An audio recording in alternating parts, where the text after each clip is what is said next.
There is now confirmation that polio has reappeared in Syria. The World Health Organization says tests have confirmed 10 cases among babies and toddlers. These are the first cases in Syria in 14 years. Our Middle East correspondent Sasha Petrusik is on the story. He joins me live via Skype from Jerusalem. You know, most of us were in that boat where we thought polio had been beaten in most countries. So when you look at this outbreak in Syria, what's behind it, Sasha?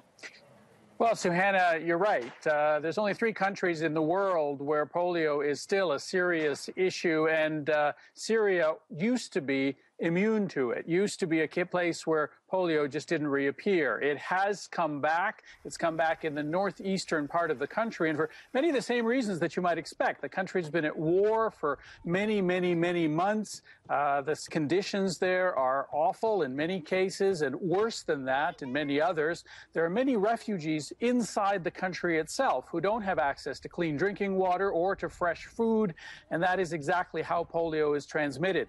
We've seen 22 young children who have been affected by it so far.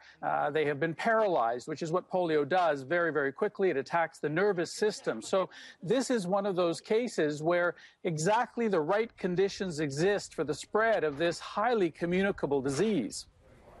And what are the fears, if you look ahead now? Well, the fears, as expressed by the UN, by the World Health Organization, are in fact very severe.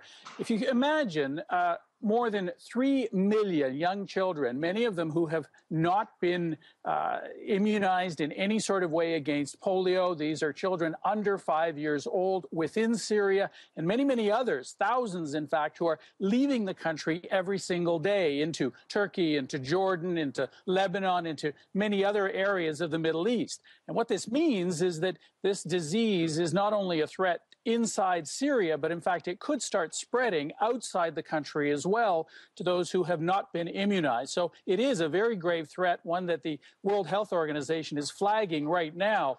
There isn't an easy solution, though, because immunizing all of these young children in the middle of a war is very difficult. They're demanding access to do that, but so far many of the NGOs and other groups that have tried to get access for humanitarian reasons, food, water, and medicine, have been rejected or otherwise kept out of the region.